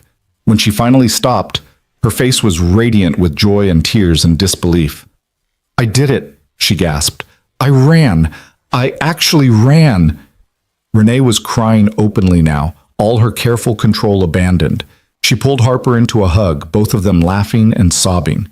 Caleb stood back, checking the camera footage one more time to make sure the braces had performed correctly, that there were no warning signs he'd missed. Everything looked good. Better than good. Perfect. Emma, who'd come to watch, sidled up next to him. "You did it, Dad." "We'll see. This was just one test. We need to make sure it's repeatable, that the braces hold up over time." "Dad, you did it. Let yourself feel good about it for like 5 seconds." So Caleb did. He watched Harper and Renee celebrate, watched this girl who'd been told she'd never walk again now jumping up and down with excitement, and he let himself feel the satisfaction of a job well done. But that satisfaction lasted exactly 2 days. The letter arrived at the garage on a Tuesday morning, delivered by courier. Heavy paper, expensive letterhead, the kind of official document that always meant trouble. Caleb opened it, standing in the parking lot, squinting against the morning sun. It was from Brandt Medical Technologies, the company that had manufactured Harper's original braces. They were aware that he had modified their proprietary medical device without authorization. They were aware that he had no medical credentials or engineering certifications. They were aware that he was operating outside the bounds of FDA regulations regarding medical device modification. They wanted him to cease all activities related to the braces immediately. They wanted the modified devices returned to them for inspection. And they were considering legal action for intellectual property theft, unauthorized medical practice, and reckless endangerment. Caleb read the letter 3 times, his stomach sinking further with each pass. He'd been so focused on helping Harper that he hadn't thought about the legal implications. He'd modified a medical device worth hundreds of thousands of dollars. He'd effectively practiced medicine without a license, and now a major corporation with unlimited legal resources wanted to shut him down. He called Renee. She answered on the first ring. "We got one too," she said before he could speak. "They're threatening to sue me for allowing unauthorized modification of medical equipment. They're threatening to report Harper's case to the medical board as an example of what happens when people circumvent proper channels." "I'm sorry," Caleb said. "I should have thought about this. Should have known there would be consequences." "Don't apologize. You gave my daughter her life back. I'll deal with Brandt Medical." Her voice took on that steel edge Caleb had heard the first day they met. "They're not going to intimidate us into silence." But it wasn't just Brandt Medical. Over the next week, Caleb received letters from medical societies, disability advocacy groups, even the state medical board. Some were concerned about patient safety. Some were worried about precedent. Some were just angry that an outsider had succeeded where certified professionals had failed. The pressure was intense and constant. Caleb's phone rang at all hours. Reporters wanting interviews, lawyers offering representation, disability rights activists who thought he was either a hero or a menace depending on their perspective. He stopped answering calls from numbers he didn't recognize. Emma watched her father stress himself into exhaustion and finally put her foot down. "You need to talk to someone. Someone who knows about this stuff." "Like who? A lawyer?" "Like Harper. She's the one who's actually affected by all this. What does she want to do?" Caleb realized he'd been so busy defending himself that he hadn't asked the one person whose opinion actually mattered. He called Harper that evening. "I was wondering when you'd reach out," she said. "Mom told me about the letters, about Brandt trying to shut you down." "I'm sorry. This is my fault. I should have been more careful, should have gone through proper channels." "Caleb, stop. There are no proper channels for what you did. That's the whole problem." Harper's voice was firm. "The system is designed to protect companies like Brandt, not patients like me. They spent 3 years selling me braces that caused me pain, and nobody questioned it because they had the right certifications and the right credentials. You fixed me in 3 weeks because you actually listened. That doesn't change the fact that I broke rules, important rules probably." "Rules that needed breaking," Harper said. "Look, I've been thinking about this, about what happens next, and I want to fight." "Fight how?" "Go public, tell my story, show the world what you did and why it mattered. Brandt wants to shut us down quietly. Make this go away before anyone asks uncomfortable questions about why their expensive equipment was causing harm. I say we make it loud. We make it so loud they can't ignore it." Caleb's first instinct was to refuse. He didn't want attention. He didn't want to be a crusader or a symbol. He just wanted to help one person keep a promise to his dead brother. But then he thought about Emma's question. How many other people were out there, suffering because nobody questioned the system? If we do this, he said slowly, there's no going back. Brant will come at us with everything they have. Other companies will too. We could lose badly. I've already lost, Harper said. I lost 11 years of my life to pain and limitation. The worst thing they can do to me now is try to take away what you gave back, and I won't let that happen without a fight. The decision was made. They would go public, tell Harper's story, and let the world decide whether what Caleb had done was reckless endangerment or necessary innovation. But first, they needed proof. Real scientific proof that the modifications worked, and for that they needed someone with credentials that couldn't be dismissed. That's when Renee suggested Dr. Vanessa Hart. Dr. Vanessa Hart was the professor of biomedical engineering at Stanford, a woman whose research on adaptive prosthetics had earned her international recognition and a reputation for challenging conventional thinking. She was also, according to Renee's research, someone who'd been publicly critical of medical device manufacturers prioritizing profit over patient outcomes. She's our best shot, Renee said, showing Caleb articles Dr. Hart had written about innovation barriers in the medical device industry. If anyone will understand what you did and why it matters, it's her. And if she thinks I'm a reckless idiot who got lucky, Caleb asked, then we're no worse off than we are now. Renee's jaw was set. But I don't think she will. I think she'll see what I see. Someone who solved a problem everyone else ignored because they were too invested in the existing system. Renee made the call that afternoon. Caleb listened to one side of the conversation, trying to gauge Dr. Hart's reaction from Renee's carefully neutral responses. When Renee finally hung up, she was smiling. She'll see us. Tomorrow, at her lab. She wants to examine Harper and review your modifications. Renee paused.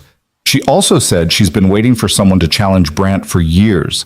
Apparently, they've been blocking innovation in mobility devices to protect their market share. The drive to Stanford the next morning felt surreal. Caleb followed Renee's car north on the 101, Emma riding shotgun because she'd refused to miss this. Harper sat in the back seat of her mother's Mercedes, nervous energy radiating off her in waves. Dr. Vanessa Hart met them in her lab, a sprawling space filled with equipment Caleb couldn't begin to identify. She was in her early 50s, black, with natural hair pulled back in a bun and sharp eyes that missed nothing. She shook Caleb's hand with a grip that suggested she didn't suffer fools. Mr. Mercer, I've read the documentation Ms. Vale sent over. Impressive work for someone without formal engineering training. Her tone was neutral, giving nothing away. Thank you, I think, Caleb said. It wasn't entirely a compliment. Your methods were unorthodox, your safety protocols were practically non-existent, and you took risks that could have resulted in serious injury. Dr. Hart turned to Harper. But you're walking without pain for the first time in years, so clearly something went very right. I want to understand what. She spent the next 3 hours putting Harper through a battery of tests. Gait analysis on a specialized treadmill equipped with sensors that measured everything from joint angles to pressure distribution. Range of motion assessments, strength evaluations. She examined the modified braces with the kind of meticulous attention Caleb recognized from his own work, taking measurements, testing joints, reviewing every modification he'd made. Emma and Caleb sat on stools near the back of the lab, watching in silence. At one point, Emma leaned over and whispered, "She's either going to call you a genius or report you to every regulatory agency in California." "Could be both," Caleb muttered. Finally, Dr. Hart had Harper rest while she reviewed the data on her computer. The silence stretched out, broken only by the hum of equipment and the clicking of keys. Renee stood behind Dr. Hart's shoulder, trying to read the screens, her anxiety barely controlled. "Well," Dr. Hart said finally, turning to face them, "this is extraordinary." The word hung in the air. Caleb wasn't sure if extraordinary was good or bad in this context. "The modifications you made," Dr. Hart continued, looking at Caleb, "demonstrate an intuitive understanding of biomechanics that most of my graduate students would struggle to achieve. You identified the core problem, that the original braces were designed for a theoretical patient rather than Harper specifically, and you solved it using first principles engineering. No unnecessary complexity, no overthinking, just elegant problem solving. So you're saying he was right? Renee asked. I'm saying he was brilliant. Dr. Hart pulled up a comparison on her screen, Harper's gait before and after the modifications. Look at this. The original braces forced Harper's body into an unnatural alignment, causing chronic stress on her hips and spine. Mr. Mercer's modifications work with her body's natural compensation patterns. The result is a 63% reduction in joint stress and a 47% improvement in energy efficiency. These aren't marginal gains, this is transformative. Harper's hand found her mother's. Both women were crying again, but this time it was relief rather than fear. But, Doctor, Hart added, and Caleb's heart sank at that word. From a regulatory standpoint, what you did was completely illegal. You modified a Class II medical device without authorization. You practiced medicine without a license. You conducted human trials without oversight or approval. Any one of those violations could result in serious legal consequences. I know, Caleb said quietly. I knew it was risky, but Harper was in pain and I thought I could help. And you did help. That's the problem Brant Medical is facing right now. They can't argue that your modifications were harmful because Harper is demonstrably better. So instead they're arguing that you broke rules, which you did, and that breaking rules is dangerous, which it can be. Dr. Hart stood up, pacing. The medical device industry has legitimate reasons for regulation. We don't want random people making modifications to equipment that keeps people alive. But the system has become so rigid that it stifles innovation and protects corporate interests over patient welfare. So what do we do? Emma asked. She'd been quiet until now, but her voice was steady. Just let them shut my dad down? Let them take away Harper's braces and put her back in the ones that hurt her? Dr. Hart smiled, and it wasn't a friendly expression, it was the smile of someone about to pick a fight. We don't let them do anything. We go on the offensive. We document everything, publish the results, and force a conversation about patient-centered innovation versus corporate-controlled healthcare. You'd be willing to help us? Renee asked carefully. Publicly? Even knowing it could damage your reputation? Ms. Vale, I've spent 20 years researching how to make better mobility devices. I've published dozens of papers. I've trained hundreds of students. And in all that time, I've watched companies like Brant block innovations that could help people because those innovations threatened their profit margins. Dr. Hart's voice was hard now. Your mechanic solved in 3 weeks what the medical establishment has been failing to solve for decades. If I don't stand up for that, what's the point of any of my work? The plan came together over the next few hours. Dr. Hart would conduct a full analysis of Harper's case, documenting the problems with the original braces and the improvements from Caleb's modifications. She'd present the findings in a paper submitted to a major medical journal, with Harper and Caleb listed as co-authors, and she'd testify on their behalf if Brant Medical followed through on their legal threats. It won't be easy, Dr. Hart warned. Brant has lawyers, money, and influence. They'll attack your credentials, question your motives, try to paint you as a dangerous amateur playing with people's lives. Let them try, Harper said. Her voice was quiet but absolutely certain. I'll tell anyone who'll listen what those braces did to me and what Caleb's modifications gave me back.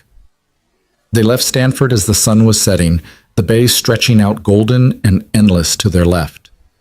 Emma fell asleep in the passenger seat, exhausted from the emotional intensity of the day. Caleb drove in silence, processing everything that had happened. His phone buzzed with a text from Renee. Thank you for everything, for not giving up. He didn't know how to respond to that, so he just sent back a thumbs-up emoji and focused on the road. The media attention started 3 days later when Dr. Hart released a preliminary statement to the press about her findings. The story was irresistible. Billionaire's daughter healed by humble mechanic, medical establishment threatened by outsider innovation, David versus Goliath with mobility braces instead of slingshots. Caleb's phone exploded with interview requests. Local news, national news, medical journals, disability advocacy groups, everyone wanted a piece of the story. He turned them all down at first, uncomfortable with the attention, but Renee convinced him that silence would let Brant control the narrative. We need to tell your side, she insisted. Show people who you are and why you did this. So Caleb agreed to one interview with a local San Diego station that had covered community stories in his neighborhood for years. The reporter, Maria Gonzalez, met him at the garage on a Wednesday afternoon, her cameraman setting up shots of the workspace where the miracle had happened. "Tell me why you did this," Maria said once they were rolling. "You're not a doctor. You're not an engineer. Why take the risk?" Caleb thought about all the polished answers he could give, all the ways he could make himself sound noble or heroic. But he'd never been good at pretense. "My brother was paralyzed," he said simply. "I watched him suffer for 8 years with equipment that was supposed to help, but mostly just reminded him of everything he'd lost. When I saw Harper dealing with the same thing, I couldn't walk away. I made a promise to my brother before he died that I'd help if I ever could. This was my chance to keep that promise." The interview aired that evening. By morning, it had been picked up by national outlets. Caleb woke to find his garage surrounded by news vans and reporters shouting questions. He called Emma to warn her there might be media at her school, then texted Renee for advice on how to handle the circus his life had become. Her response was immediate. "Don't talk to anyone else. We're scheduling a press conference for tomorrow. Harper wants to speak." The press conference was held at a hotel in downtown San Diego, a room that could hold maybe 200 people but felt packed with 300 crammed inside. Renee had arranged everything: the podium, the microphones, the backdrop with a simple message: patient care over corporate profit. Harper sat at the table in her modified braces, Caleb on one side and Dr. Hart on the other. Renee stood slightly behind, one hand on her daughter's shoulder. The room was hot with bodies and camera lights, the air thick with anticipation. Harper's prepared statement was simple and devastating. She described 11 years of pain, of doctors who told her it was normal, of expensive equipment that made her feel like a prisoner in her own body. She described meeting Caleb, his careful questions, his refusal to accept that suffering was inevitable. And she described the moment she walked without pain for the first time, the moment she ran, the pure joy of discovering her body could work with her instead of against her. "Brant Medical is threatening legal action," Harper said, her voice steady despite the emotion behind it. "They say Mr. Mercer broke rules. They say he's not qualified. They say what he did was dangerous." She paused. "But I'm sitting here in braces that don't hurt me. I'm sitting here able to walk and run and live my life. And Brant wants to call that dangerous? They want to take this away from me because Caleb doesn't have the right pieces of paper on his wall?" The room erupted in questions. Harper fielded them with impressive composure, never defensive, always focusing on the facts of her experience. Dr. Hart provided the scientific credibility, explaining the biomechanics, the improvements, the potential for this approach to help others. Caleb said as little as possible, uncomfortable with being called a hero or an innovator. He was just a mechanic who'd kept a promise. But the public reaction was overwhelmingly supportive. Social media lit up with Harper's story. Disability rights advocates praised her courage. Other patients started coming forward with their own stories of medical equipment that caused more harm than good. The narrative Brant had hoped to control was slipping away from them. Then came the backlash. Medical societies issued statements about the dangers of unlicensed practice. Brant released their own press conference, featuring doctors who warned about the risks of modifications made without proper testing or oversight. They trotted out worst-case scenarios: equipment failures, injuries, deaths, all the terrible things that could happen when amateurs played doctor. "He got lucky," one orthopedic surgeon said on a morning talk show. "This time it worked out. But for every success story like Harper Vale, there could be 10 disasters we never hear about. The regulations exist for a reason." The uncertainty was exhausting. Caleb found himself second-guessing everything, lying awake at night wondering if the surgeon was right. What if he had just gotten lucky? What if the next person he tried to help got hurt? What if his modifications failed and Harper ended up worse than before? Emma found him in the garage at 2 a.m, staring at Harper's braces like they held answers to questions he hadn't figured out how to ask yet. "Can't sleep?" she said, pulling up a stool beside him. "Wondering if I made a mistake. Not in helping Harper, in going public with it. Maybe I should have just fixed her braces and left it at that. And let Brant keep selling equipment that hurts people? Let other families suffer because nobody wants to challenge the system?" Emma shook her head. "Dad, I know this is scary, but you did something important. You proved that the system isn't always right. that sometimes the people with the credentials are wrong and the people with the heart are right. Your mother would have hated this, Caleb said. She always said I took too many risks, cared too much about other people's problems. Mom also said you had the biggest heart of anyone she'd ever met. Emma's voice was gentle. She knew you couldn't see someone suffering and just walk by. That's why she loved you. Caleb pulled his daughter close, grateful for her wisdom and her faith in him. When did you get so smart? I've always been smart. You've just been too busy saving people to notice. The federal hearing was scheduled for 3 weeks later in Washington, D.C., a preliminary review to determine if Caleb's actions warranted prosecution. Renee hired lawyers, expensive ones who specialized in medical device litigation. They prepped Caleb on what to say, how to present himself, how to appear competent but not arrogant, knowledgeable but not presumptuous. Just be yourself, one lawyer advised. You're a sympathetic figure, the working-class hero who helped someone in need. Don't try to be something you're not. The night before they flew to D.C., Caleb sat in his garage one last time, looking at the space where everything had started. The old chairs, the coffee maker, the scattered tools and equipment. This was who he was, a mechanic in a rundown garage, trying to fix things that were broken. He thought about David, about the promise made in a hospital room 5 years ago. He thought about Harper, about the trust she'd placed in him when she had every reason to be skeptical. He thought about Emma, watching her father take a stand for what he believed in despite the risks. Whatever happened tomorrow, he'd kept his promises. That had to count for something. The hearing room was smaller than Caleb expected, formal and cold with wood paneling and the seal of some federal agency he didn't recognize on the wall. A panel of 5 people sat at a raised table. Doctors, lawyers, bureaucrats, all of them looking at Caleb like he was a particularly interesting specimen under a microscope. The Brandt medical lawyers went first, laying out their case with precision and barely concealed contempt. Caleb had violated federal regulations. He had no credentials. He had conducted medical procedures without oversight. He represented a dangerous precedent that could undermine public safety and trust in the medical device industry. If we allow mechanics to modify medical equipment based on intuition, the lead lawyer argued, we open the door to chaos. Today it's Mr. Mercer making braces. Tomorrow it's someone performing surgery in their garage. Where does it end? Then it was Dr. Hart's turn. She presented her analysis with the kind of clinical precision that came from decades of academic rigor. She showed the data, explained the improvements, demonstrated exactly why Caleb's modifications worked, and why the original braces had failed. The question before you, she said to the panel, is not whether Mr. Mercer broke rules. He did. The question is whether those rules are serving patients or protecting corporate interests. Because the evidence suggests that Brandt Medical knew their braces were causing problems and did nothing because fixing the problems would have cost them money and market share. That got a reaction. The Brandt lawyers objected, demanding proof.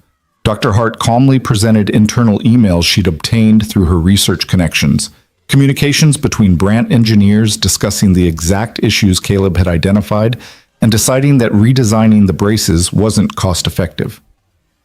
The room went very quiet. Finally, it was Harper's turn to speak. She wheeled to the microphone. She'd chosen to use her chair for the hearing, wanting the panel to see what her life had been like before, and told her story one more time. But this time, she added something new. I want to show you something, she said. And then, with Renee's help, she stood up, removed the wheelchair, and walked across the hearing room. Not carefully, not tentatively, but with confidence and strength. She walked to the panel's table, turned, and walked back. This is what Caleb Mercer gave me, she said, her voice breaking. This is what your regulations almost prevented. I'm not asking you to throw out all the rules. I'm asking you to remember that the rules exist to help people, not to protect companies. And when the rules stop helping and start hurting, maybe it's time to change the rules. The panel deliberated for 2 hours. Caleb sat in the hallway with Renee, Emma, Harper, and Dr. Hart. Nobody speaking, everyone lost in their own thoughts about what would happen if the decision went against them. When they were called back in, the chairwoman of the panel spoke. We've reached a determination. Mr. Mercer, you violated several federal regulations regarding medical device modification. Under normal circumstances, this would result in fines and possibly criminal charges. Caleb's heart sank. This was it. The end. However, the chairwoman continued, we also find that your modifications demonstrably improved patient outcomes and that the original medical device was causing harm that the manufacturer failed to address, despite being aware of the problem. Furthermore, Dr. Hart's testimony suggests that current regulations may be inhibiting patient-centered innovation. She looked directly at Caleb. We're issuing a special provisional license that will allow you to continue working on mobility devices under Dr. Hart's supervision. You'll need to complete certification courses in biomedical engineering and safety protocols. You'll be subject to regular inspections and audits, and any future modifications must be documented and reviewed by a qualified medical professional before implementation. But we're not going to punish you for helping someone when the system failed them. The room erupted. Renee grabbed Caleb's hand. Harper was crying. Emma was grinning like she'd just won the lottery. Even the lawyers looked surprised. It wasn't everything. It wasn't complete vindication. But it was enough. It was a door opening, a possibility, a chance to keep helping people without destroying his life in the process. Outside the hearing room, reporters swarmed them with questions. This time, Caleb didn't hide. He stood beside Harper and answered honestly, talking about his brother, about promises kept, about the importance of listening to patients instead of just following protocols. That night, back in their hotel, Renee ordered room service for everyone, a celebration that felt both earned and fragile. They ate and talked and laughed, the tension of the past weeks finally releasing. What happens now? Harper asked. You're officially going to do this? Help other people? Caleb looked at Dr. Hart, who nodded encouragingly. I guess so. If people want my help and Dr. Hart thinks I won't kill anyone, we'll see what we can do. We'll do more than see, Dr. Hart said. We're going to change how this industry thinks about patient care, starting with you getting those certifications so this provisional license becomes permanent. Emma raised her soda can in a toast. To Caleb Mercer, the world's most overqualified mechanic. They all drank to that, even as Caleb wondered what he'd gotten himself into and whether he was ready for what came next. But ready or not, what came next arrived fast and relentless. The hearing had made national news, and within days, Caleb's phone was flooded with messages from families desperate for help. Parents whose children struggled with braces that didn't fit right. Veterans whose prosthetics caused chronic pain.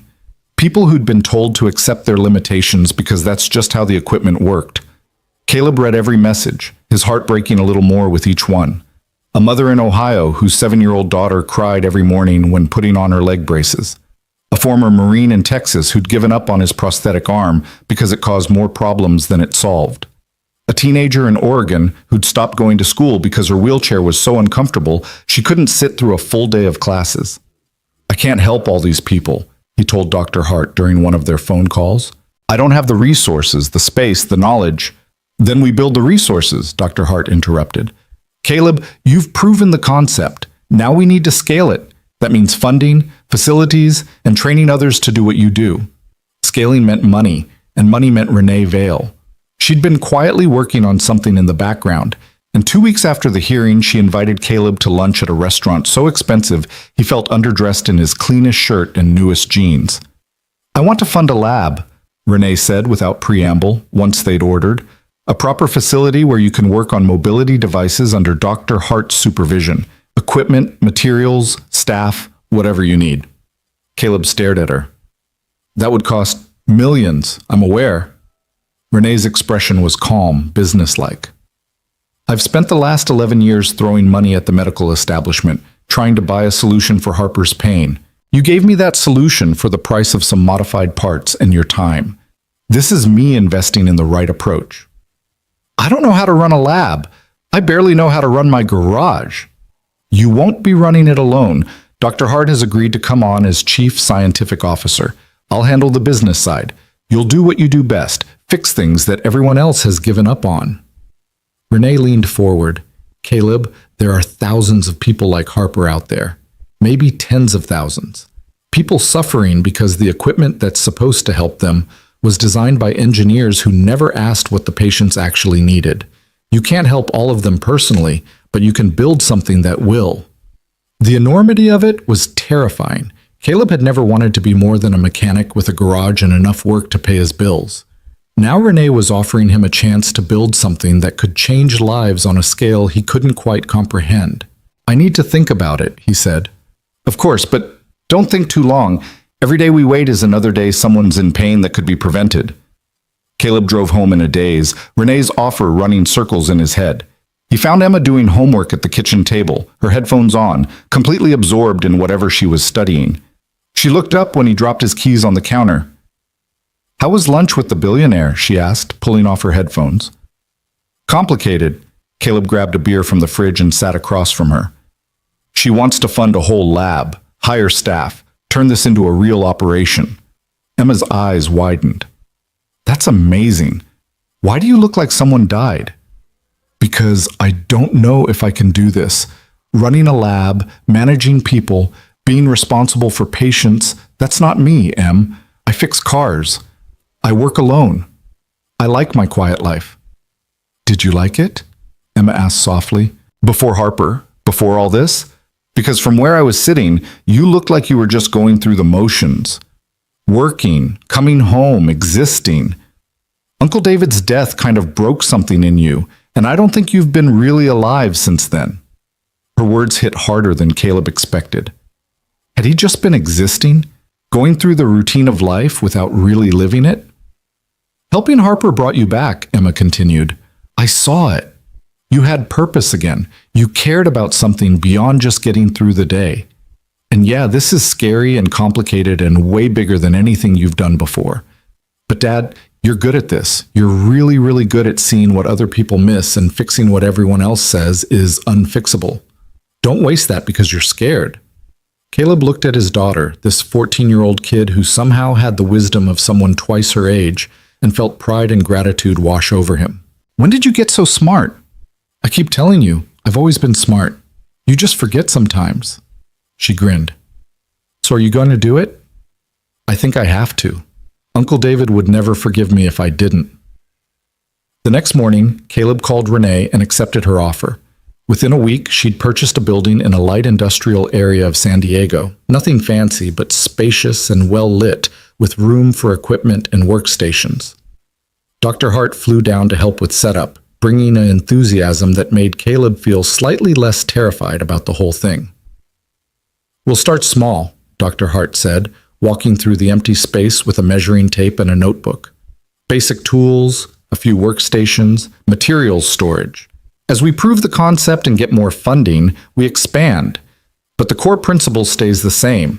Listen to patients, understand their actual needs, design solutions that work with their bodies instead of against them." They named it Mercer Mobility Lab, though Caleb argued unsuccessfully for something that didn't have his name in it. Renee insisted that his name carried weight after the hearing, that people would trust a place named after the mechanic who'd helped her daughter when no one else could. The build-out took 6 weeks. During that time, Caleb started his certification courses in biomedical engineering, studying at night after working at the garage during the day. The material was dense and technical, full of concepts he had to wrestle with, but Dr. Hart was patient in explaining things, and Caleb discovered he had a talent for the practical applications, even if the theory sometimes escaped him. Emma helped where she could, quizzing him on terminology and biomechanics, turning his study sessions into competitions to see who could remember more details. It was good, having her involved, watching her take pride in what her father was building. Harper became a fixture at the lab during setup, offering input on design from a patient's perspective. She tested every piece of equipment, every workstation height, every element of the space to make sure it would be accessible and welcoming to people with mobility challenges. "Most medical facilities are designed for able-bodied people," she explained to Caleb one afternoon. "Tall counters, narrow doorways, furniture that's hard to get in and out of. If we're going to help people, we need to make sure they feel comfortable here." Her insights were invaluable, catching things Caleb and Dr. Hart would never have considered. The result was a space that felt less like a medical facility and more like a workshop, functional and welcoming, with natural light and comfortable seating and an overall atmosphere that said, "You're safe here." The first official patient arrived 3 days after the lab opened. Marcus Chen was a 12-year-old boy with cerebral palsy, his leg braces causing pain similar to what Harper had experienced. His mother had driven 6 hours from Los Angeles after seeing Harper's story on the news. The doctors say the pain is normal, Mrs. Chen explained, her hand on her son's shoulder. They say he needs to strengthen his muscles, that he's not trying hard enough. But I watch him struggle every day, and I know something's wrong. Caleb examined Marcus's braces using the same methodical approach he'd used with Harper. The problems were different. Marcus's braces were too rigid, not allowing for the natural variation in his movements, forcing his body into positions it couldn't comfortably maintain. But the underlying issue was the same: equipment designed for a theoretical patient rather than the actual human wearing it. I think we can help, Caleb said, but it's going to take some time. I'll need to take detailed measurements, understand how Marcus moves, figure out what adjustments will work best for him specifically. The relief on Mrs. Chen's face was almost painful to witness. How much will it cost? We don't have a lot of money. Nothing, Renee said, appearing from the office area. She'd been working there most mornings, handling the administrative side of the operation. The lab is funded. We're not here to make money off people's pain. Mrs. Chen started crying, and Marcus hugged his mother while Caleb and Renee gave them privacy. Once they'd composed themselves, Caleb got to work, spending 3 hours documenting everything about Marcus's braces and his body's relationship to them. The modifications took a week. Caleb worked under Dr. Hart's supervision, documenting every step, every decision, every test. When Marcus returned to try the adjusted braces, his first steps were tentative but increasingly confident. "It doesn't hurt," he said, wonder in his voice. "Mom, it doesn't hurt." He walked around the lab, then broke into an awkward run, laughing with pure joy. His mother cried again, but these were tears of relief and gratitude. Watching them, Caleb felt that same sense of purpose Emma had talked about, the feeling that what he was doing mattered in a way that transcended just earning a living. Word spread quickly after that. More families came, each with their own stories of pain and frustration and equipment that didn't work right. Caleb worked on each case methodically, learning from every patient, refining his approach. Dr. Hart provided scientific oversight and helped him understand the underlying principles behind what his intuition was telling him. Harper became an unofficial patient advocate, talking to families, sharing her own story, helping people understand what to expect from the process. She had a gift for it, a way of connecting with people who were dealing with challenges she understood intimately. "You should make this official," Renee told her daughter one evening. "Not just volunteering here, but actually working. You're good with people, good at explaining complex medical stuff in ways they can understand." Harper considered it. She'd been taking online classes, working toward a degree in something she hadn't quite figured out yet. "You think I could do it? Actually work here?" "I think you're doing it already," Caleb said. "We just need to make it official and pay you for it." So Harper joined the team as patient coordinator, a role that quickly expanded to include advocacy, education, and outreach. She started a blog documenting her journey and the lab's work, attracting attention from media outlets and disability rights organizations. Her voice, authentic, vulnerable, and unafraid to challenge the medical establishment, resonated with people who'd felt unheard for years. 6 months after the lab opened, they'd helped 47 patients. Not a huge number in the grand scheme of things, but 47 people who were in less pain, who could move more freely, who had a little more dignity and independence in their lives. Each one felt like keeping the promise Caleb had made to David. Then came the call that changed everything again. A representative from the National Institutes of Health wanted to visit the lab to see what they were doing and discuss potential funding for a larger study. Apparently Harper's blog and the media coverage had caught the attention of people who controlled serious research money. "This could be massive," Dr. Hart said, pacing excitedly in her small office. "Federal funding means legitimacy. It means we could expand, hire more people, help more patients. It means we could actually change how the industry approaches mobility devices. But it also meant scrutiny.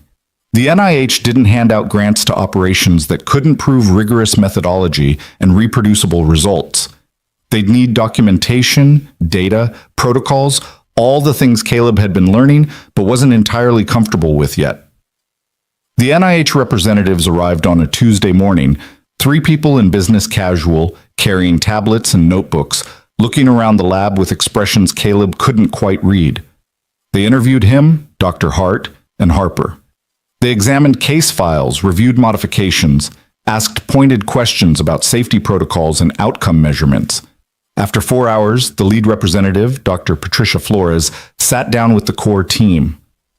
I'll be honest, this is unusual. We don't typically fund operations run by someone without traditional credentials, but your outcomes are undeniable. The patient satisfaction data is extraordinary. And Dr. Hart's involvement gives us confidence in the scientific rigor. But, Caleb prompted, hearing the hesitation in her voice, but we need more documentation. Formal studies comparing your modified devices to standard equipment, peer-reviewed publications, evidence that this approach works consistently across different patient populations. Dr. Flores paused. If you can provide that, we're prepared to fund a 5-year study that could transform how mobility devices are designed and prescribed. The amount she mentioned made Caleb's head spin. It was enough to expand the lab significantly, hire additional staff, help hundreds or even thousands of people, but it also meant committing to the academic side of things, the research, the publications, the bureaucracy that Caleb had spent his whole life avoiding. Can we have some time to discuss it? Dr. Hart asked. Of course, take a week, talk it over. But understand, this opportunity won't come around again. The NIH is interested now because you're novel and getting attention. That window will close eventually. After they left, Caleb sat in his office, a small room that still felt too official for someone who'd spent his career in a garage, and tried to process what had just happened. Emma stopped by after school, finding him staring at spreadsheets he didn't entirely understand. Heavy thoughts? She asked, dropping her backpack. Life-changing thoughts. The NIH wants to fund us, like serious money, enough to really build something significant. That's amazing. Why do you look so worried? Because it means going all in on this. No more garage work. No more just being a mechanic who helps people on the side. This would be my whole life. Caleb rubbed his face. What if I'm not smart enough? What if I can't handle the academic stuff, the research protocols, all the things that come with federal funding? Emma sat on the edge of his desk. Dad, you've been not smart enough your whole life according to the system. No college degree, no formal training, just a guy who fixes things. And somehow you figured out what teams of doctors and engineers couldn't. Maybe intelligence isn't about degrees and credentials. Maybe it's about actually paying attention to what matters. Her faith in him was humbling and terrifying in equal measure. Your mom would know what to do. She was always better at the big decisions. Mom would tell you to stop doubting yourself and do the thing that scares you, because that's usually the thing worth doing. Emma smiled. She'd also remind you that you don't have to do this alone. You've got Dr. Hart, Renee, Harper, and me. We're a team. Let us help carry the weight. The decision was made that evening. They would accept the NIH funding, commit to the formal studies, and build something that could actually change the industry. It was terrifying and exciting and felt like standing at the edge of something enormous. The next year was a blur of growth and challenge. The lab expanded into adjacent space, adding workstations and equipment. They hired 3 additional technicians, all of them trained by Dr. Hart and Caleb in the patient-centered approach that had become their signature. They brought on a full-time researcher to handle data collection and analysis for the NIH study. Harper's role grew too. She started speaking at conferences, sharing her story, and advocating for patient-centered design in medical devices. Her blog attracted tens of thousands of followers, people who found hope in her journey and the lab's mission. She became the face of the movement in a way that made Caleb deeply uncomfortable with his own growing public profile, but immensely proud of her courage. The research results started coming in after 6 months, and they were even better than Caleb had hoped. Patients using modified devices showed significant improvements in pain levels, mobility, and quality of life compared to those using standard equipment. The modifications were safe, effective, and reproducible when done following the protocols they'd developed. Dr. Hart published the preliminary findings in a major medical journal, with Caleb listed as co-author despite his protests that he hadn't really written anything. The paper sparked intense discussion in the medical device community, some celebrating the innovation, others criticizing the methodology, or questioning whether mechanics should be involved in medical care at all. But the patients kept coming. Word of mouth brought people from across the country, families who'd exhausted other options and were desperate for help. The lab couldn't accommodate everyone, But they documented their methods carefully, trained other facilities in their approach, and slowly built a network of providers who understood that listening to patients was just as important as engineering expertise. Emma graduated from middle school and started high school, already talking about studying biomedical engineering in college. She'd found her calling watching her father work, seeing the impact of combining technical skill with human empathy. Caleb couldn't have been more proud. On the one-year anniversary of the lab's opening, they held a small celebration. Current and former patients came, along with their families, creating a room full of people who represented lives changed by the simple act of listening and caring. Marcus was there, running around with other kids, his braces barely noticeable. A veteran named James who'd regained use of his prosthetic arm after years of it sitting unused in a closet. A young woman named Sophia, who'd gone back to college after modified braces, finally let her navigate campus without constant pain. And Harper, of course. She stood to speak, her mother beside her, both of them looking at Caleb with expressions of gratitude and affection that made him deeply uncomfortable and deeply grateful simultaneously. A year ago, I walked into a garage in pain, Harper began. I'd been in pain for so long I'd almost forgotten what it felt like to not hurt. Caleb looked at me, really looked at me, and saw something everyone else had missed. He saw that my pain wasn't inevitable. It was fixable. She paused, collecting herself. But what we've built here is about more than fixing braces or prosthetics. It's about fixing a system that forgot to put patients first. It's about proving that expertise isn't just about credentials. It's about caring enough to really understand someone's experience and brave enough to challenge conventional wisdom when it's causing harm. Harper looked directly at Caleb. You gave me my life back, but more than that, you gave me purpose. Working here, helping other people find the same relief and freedom I found, that's become my life's work. Thank you for seeing me when I felt invisible. Thank you for not giving up when things got hard. Thank you for keeping your promise to your brother by helping me and everyone else who's walked through these doors. The room applauded, and Caleb had to blink hard against tears. He wasn't good at this. The emotion, the recognition, the feeling of being valued for something beyond just his technical skills. But standing there surrounded by people whose lives he'd touched, he let himself feel it fully. Dr. Hart spoke next, talking about the future, expanded research, new collaborations, the possibility of changing industry standards for medical device design. Renee announced additional funding to support pro bono work for families who couldn't afford modifications. Emma surprised everyone by presenting a scholarship fund she'd created in David's name to support students from non-traditional backgrounds pursuing careers in biomedical engineering. My uncle believed in second chances and questioning authority, Emma said. This scholarship is for kids like my dad, people who think differently, who see solutions others miss, who care more about results than rules, because those are the people who change the world. The celebration continued late into the evening, people sharing stories and laughter and hope. Caleb found himself standing outside as the sun set, watching the California sky turn orange and pink, feeling the weight of the past year and the promise of what was coming. Renee joined him, 2 cups of coffee in hand. She passed him one without speaking, and they stood in comfortable silence for a moment. Thank you, Caleb said finally, for believing in this, for making it possible. I should be thanking you. You gave me my daughter back. Renee's voice was thick with emotion. Before you, Harper was just surviving. Now she's thriving. She has purpose and passion and a future she's excited about. That's worth more than any amount of money I could spend. She's extraordinary. What she's built here with the patient advocacy, the blog, the speaking, that's all her. She learned from watching you, learned that one person who cares enough can make a difference.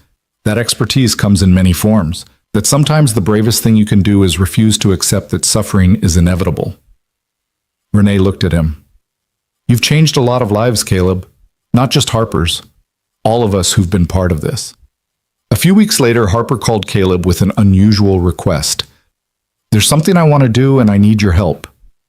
What kind of something? I want to go back to the beach, the one where I drowned, where everything started. Her voice was steady but vulnerable.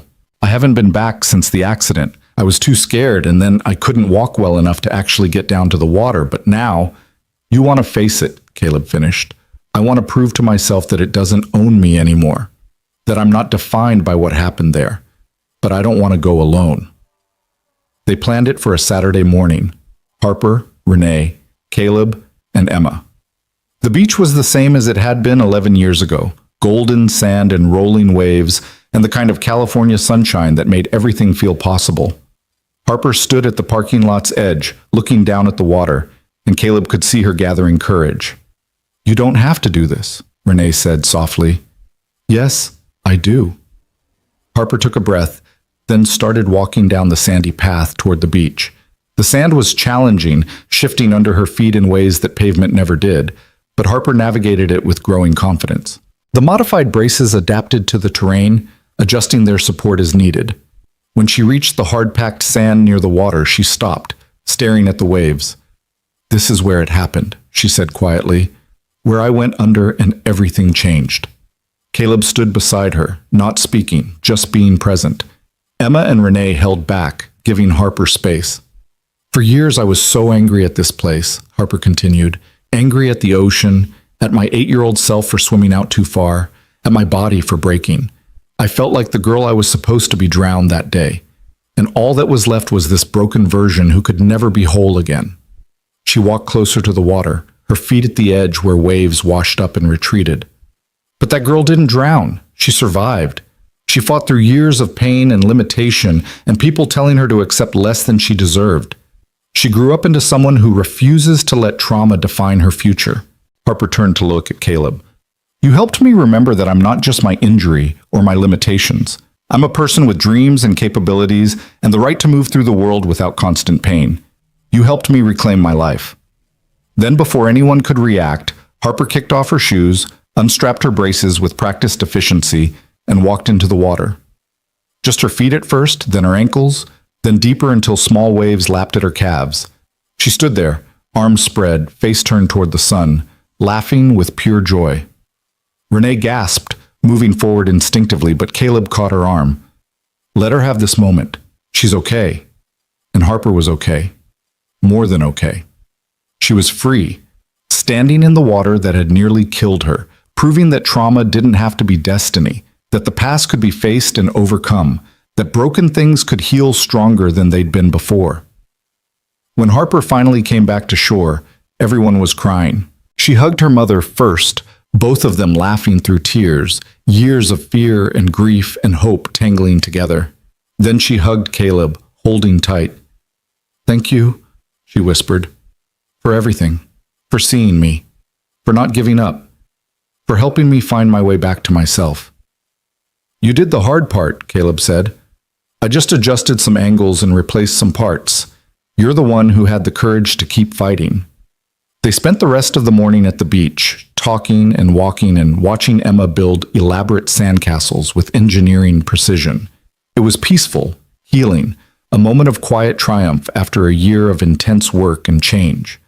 On the drive home, Emma fell asleep in the passenger seat, exhausted from sun and emotion. Caleb drove in silence, thinking about how far they'd all come. A year ago, he'd been a mechanic in a struggling garage, going through the motions of life without really living. Now he was running a lab, helping people across the country, building something that might actually change an entire industry. His phone buzzed with a text from Dr. Hart. Dr. Hart. NIH just approved the full 5-year funding. We're official. Time to change the world. Caleb smiled, glancing at Emma's sleeping face, thinking about Harper standing in the waves, remembering David and the promise made in a hospital room 5 years ago. He thought that promise was just about helping one person if he ever got the chance, but it had become so much more. A mission, a calling, a way to honor his brother's memory by making sure other people didn't have to suffer the way David had suffered. They pulled into the driveway as the sun was setting. Emma woke up, groggy and smiling. We home? We're home, Caleb confirmed. Inside, the house was quiet and familiar, filled with memories of the life he'd built and the family he'd raised. But it felt different now too, fuller somehow, expanded by the new purpose he'd found and the people who'd become part of his extended family through the lab. His phone buzzed again. This time it was Harper. Thank you for today, for everything. You didn't just fix my braces, You helped me fix my life. That beach used to represent the worst day of my existence. Now it represents freedom. That's the gift you gave me." Caleb read the message twice, feeling the weight of gratitude and responsibility and hope. He'd set out to keep a promise to a dead brother. Along the way, he'd discovered that fixing things, whether cars or braces or broken spirits, was more than just a job. It was a way to make meaning from loss, to transform pain into purpose, to prove that one person who cares enough really can change lives. Emma appeared in the doorway, already in pajamas. "What are you smiling about?" "Just thinking about how weird life is. A year ago, I was fixing cars and trying not to think too hard about anything. Now I'm running a research lab and changing the medical device industry." "You're still fixing things," Emma pointed out. "Just different things. Important things." "Yeah," Caleb agreed. "I guess I am." That night, he dreamed of David. Not the sick, suffering David from the end, but his brother as he'd been before the accident, full of life and laughter and plans for the future. In the dream, David smiled at him and said, "You did good, little brother. You kept your promise." Caleb woke up with tears on his face and peace in his heart. The journey from a mechanic's garage to a federally funded research lab had been unexpected and often terrifying. But it had also been necessary, meaningful, and exactly where he was supposed to be. Mercer Mobility Lab continued to grow over the following years. They helped thousands of patients, published groundbreaking research, and slowly but surely changed how the medical device industry thought about patient-centered design. Harper became a nationally recognized advocate for disability rights, speaking at conferences and advising companies on how to actually listen to the people using their products. Emma went to college for biomedical engineering, already planning to come back and work at the lab after graduation, carrying forward the mission her father had started and her uncle had inspired. Renee split her time between her biotech company and the lab, using her business expertise to scale their impact while never forgetting that it had all started with a broken-down Rolls-Royce and a mother's desperate hope. And Caleb kept doing what he'd always done, listening to people who were suffering, seeing problems everyone else had missed, and fixing things one careful adjustment at a time. He never got entirely comfortable with the recognition or the accolades. He was still, at heart, just a mechanic who'd made a promise and refused to break it. But he'd learned that sometimes being just something was enough. That expertise came in many forms. That caring deeply and paying attention closely could be just as valuable as any credential or degree. That one person, working with stubborn love and careful hands, really could build miracles. Not by magic or genius, but by the simple revolutionary act of listening to what people needed and refusing to accept that their suffering was inevitable. One stubborn, loving step at a time.